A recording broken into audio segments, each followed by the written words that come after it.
Assalamu alaikum warahmatullahi wabarakatuh. Dear student of third secondary, we are going to solve a question of Egyptian Knowledge Bank. We have questions today for chapter 1, transition element. We have different parts for this chapter. Okay, we have the first part today, part 1. Let's start with our first questions. Okay, question number 1 says that which of the following is not transition metal? Okay, we know that transition metal and their properties. We have cobalt, rubidium, strontium, potassium, and gold. Okay, do you think which one will be not a transition metal? All of these are transition metal except one. From the alkali metals we have the potassium. It's one metal and very strong metal, but not from the transition metals. They are from, it is from what? It is from the alkali metals group 1. Okay, group 1A. Let's going to question 2 says that which of the following is not common property of transition metal? We have a different properties. Okay, we know that the property of transition metal, and they all the properties that are characteristics for this kind of metals, but one of these not our property today. Okay, we have the first one. They form multiple stable ions. Okay, they are good catalyst. They are easily vaporized. Do you think that? Okay, they form colorful ions. And the last one, they are good thermal conductors. Okay, which one will be the right answer here? Okay, they are very heavy metals and they give different oxidation or multiple stable ions, and also catalyst. We use them as a strong catalyst like nickel and iron. Okay, also they have different colorful and very helpful colorful. Each one will give different colors, and also they are thermal conductors or good conductor of heat. The one that not our property today will be easily vaporized. Okay, they are very strong metals and they take a huge number to heat it this till reaches to 3000 degree. Okay, let's going to question 3. Which of the following is not common property of the transition metal? Also we have strong, colorful, shiny, dense, and electrically conductor. Okay, we have here strong. We want not a common property, not our property today. Okay, we have strong, colorful. Which one will be? Will be not common property of transition metal. Colorful means that they are have a color, but in the case of ions, not in the normal. Okay, if we take in them, most of them black in color, but we have not common property for a transition metal. They are colorful, no, but in the case of ions only. In the case of ions, they form colorful ions, not in the ordinary state or in the normal state. Okay, there is a big difference between this question and the previous one. Please try to concentrate when you are solving questions. It will be make a conflict with them. Okay, let's going to question 4. Question 4 says that the transition metals and alkali metals have a few features in common but are different in many ways. Okay, we want which of the following statement is false. Okay, alkali metals and transition metals giving similarities between them. Okay, the first one here, transition metal produce less colorful compound than alkali metal. Second one, alkali metals have lower melting point and boiling point than transition metal. Okay, I think it's truly the number B, truly right. Okay, alkali metals are not widely used as a catalyst. Yes, as they are very active metals. Okay, while transition metals are, yes, they are catalysts. We said that they are very active. We use it as a catalyst that make a help in reactions. Transition metals are harder and stronger than alkali metals. Yes, most of them, comparing to the alkali metals, and have a higher density comparing than the alkali metals. Transition metals have a larger number of stable oxidation states than alkali metals. Yes, they give a large number of oxidation states, from what, from plus 3 or plus 4 plus 5 plus 6 plus 7, losing different number of electrons. Okay, which one will be the our choices, or not a true about the common properties between transition elements and what, and alkali metals. Okay, when comparing between them, we have the right answer here will be letter A, as transition metal produce less colorful compound than alkali metals. Okay, alkali metals different colors, and they are giving huge number of colors. And comparing metals, transition metals in the ordinary states, they are less in color, but when they make oxidation states, or in the case of ions, they give what, they give a colors. But here we are talking about only in the ordinary state. Okay, let's go into question 5. Copper is transition metal while sodium is an alkali metal. Yes, this is a true. Okay, what about which of the following tests would yield similar results for these metals? Okay, we have the product or yield here, and we want to make a compare between them, and we want common property between copper as a transition metal and sodium as an alkali metal. Okay, we have the first one, placing them in cold water. Okay, what happen when sodium is put in a basin of water? It will make explode.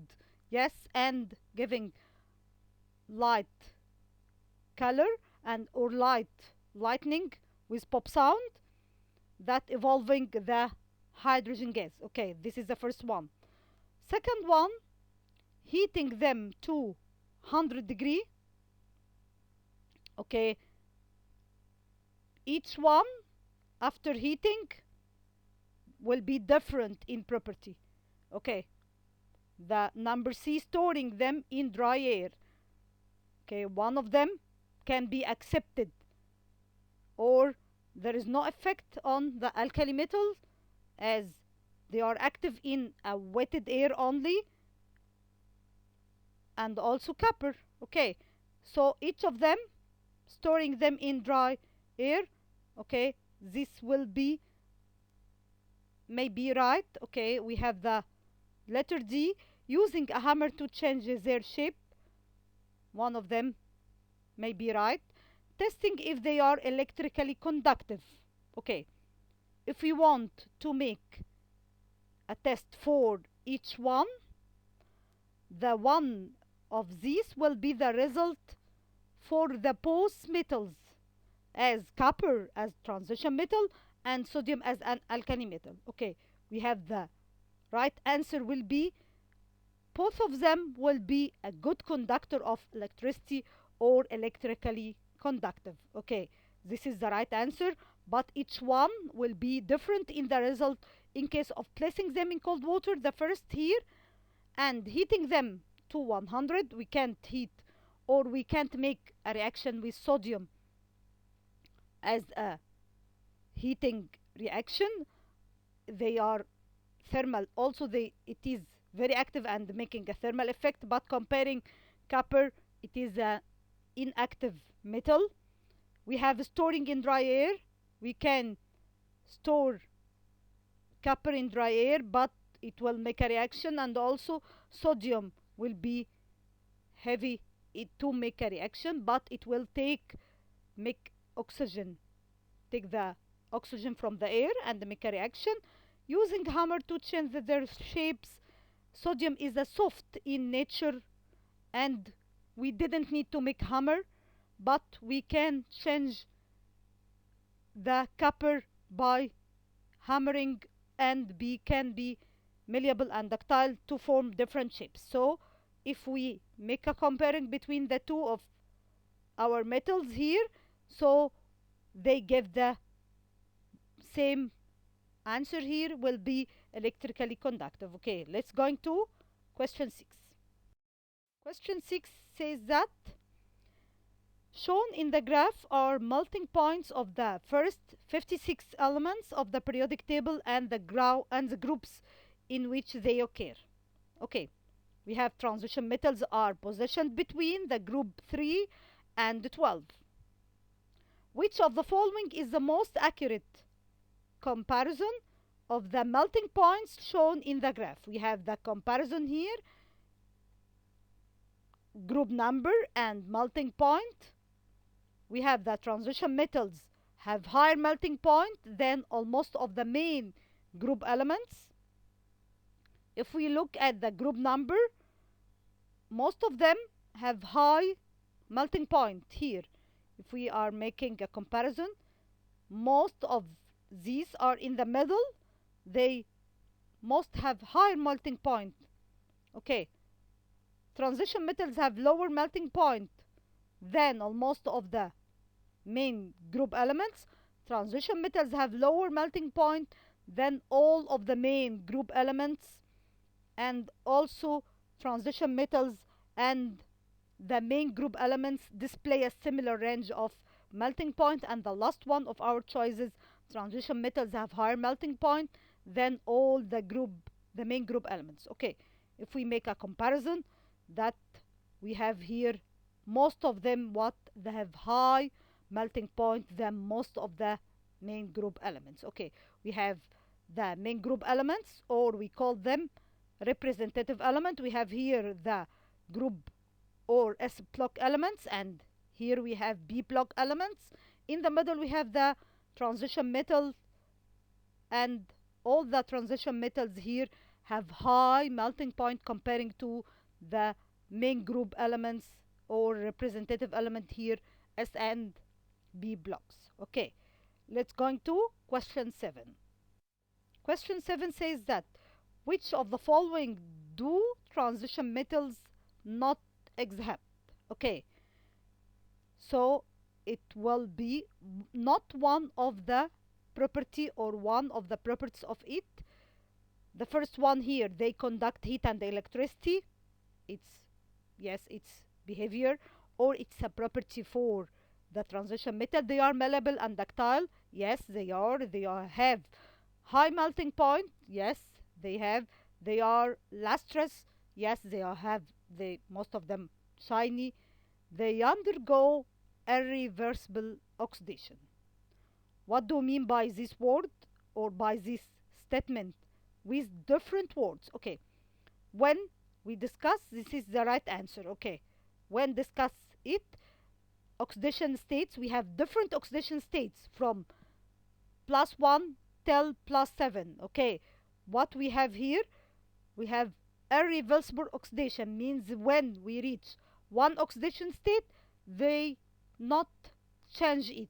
No, when we reaches with iron 2 oxide, we can change it into iron 3 oxide. Okay, so we have a reversible oxidation, or we can make a reversible reaction by changing the oxidation state from the less to the most of them.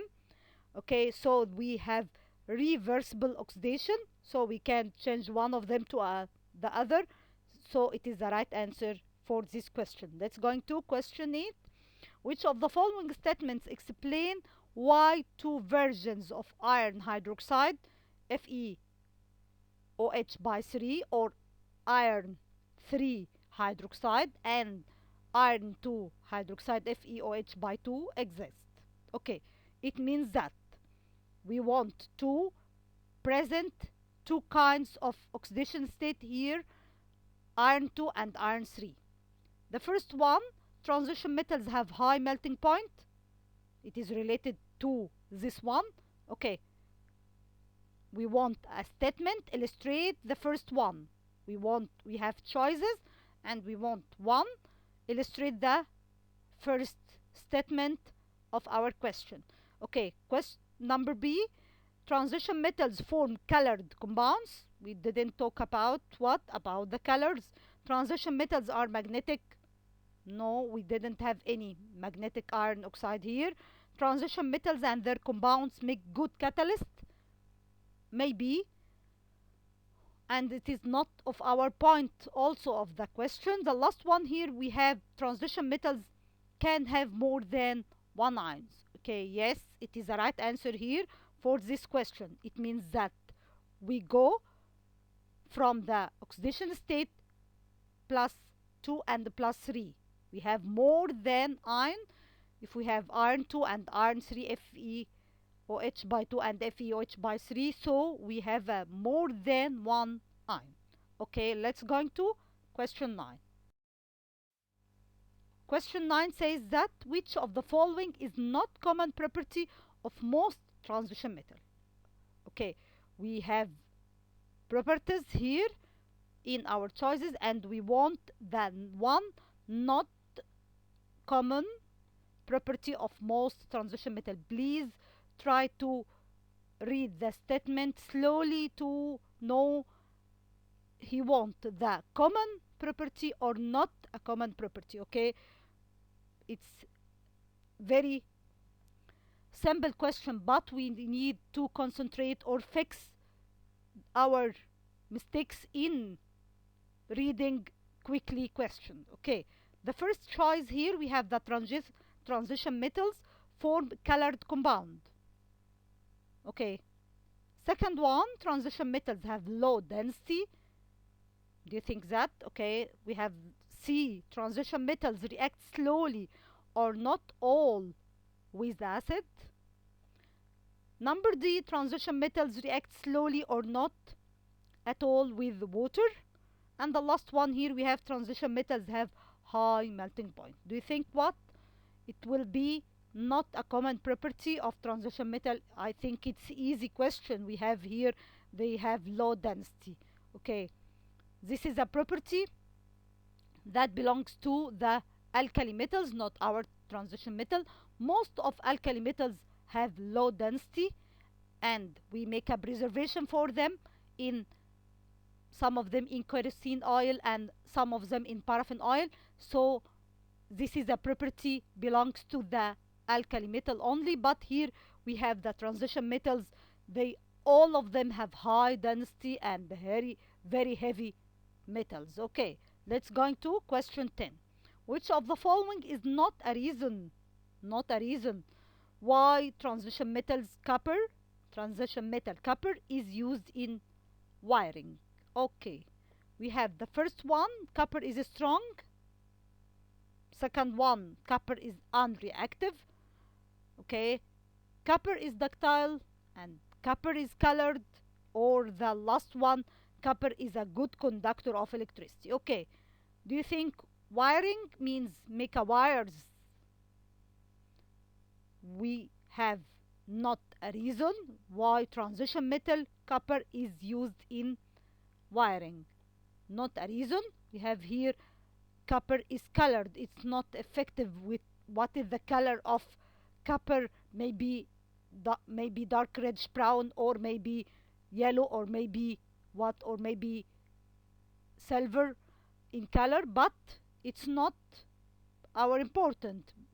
But copper is strong and can be very effective in transferring charges, and ductile or can make in different kinds of wires, unreactive, not affecting by the transferring charges, or make a reaction or increase in temperature that making fires. And also it will be a good conductor of electricity, but not reaches to what, not reaches to high temperature that making fires. Okay, so it's not our reason in wiring or making wires in using copper, or very effective in it, not the color of the copper here, and not very important, which is the color of our element. But we wanted to know, if we want a wire, we have the different purpose to make it, and it depends on the substance that we use. Okay, let's going to question 11 and our last question of our group today. Question 11 says that which of the following statement explains why platinum, palladium, rubidium are used in converters in car exhausts? Okay, we have different elements, and in the car converter, presence of car exhausts, this kind of metals that make a collision of poisonous gases that can't be reached to the air, that prevents air pollution. Okay, what is the one explain this, or the reasons that we use these heavy elements? Okay, the first one, transition metal make a good catalyst. Transition metals react slowly or not at all with acid. Do you think it's connecting with our question? Transition metals are very dense. Number D, transition metals have high melting point. And the last one, transition metals form colored compounds. Okay, if we have the reaction here, the the first that we make the converter very effective, that collect, as I say, the poisonous gases. Transition metals are very dense, that have the ability to collect the the poisonous gases that comes out from the car exhaust or from burning of fuel, and collecting them on the surface, as they have a kind of alloy that making it what interstitial, that can enter the gases inside it, or in the spaces between the molecules. Okay, this is the last question of our group today. Thanks for joining. I hope you enjoy this kind of questions. Maybe they are simple at all, but we have different questions. If you have any question, we have a different kind of communication. Please, if you have any questions, don't don't make any choices, but you have what you have, connect us anytime. Okay, I hope you enjoy. Thanks for joining. Goodbye and good luck.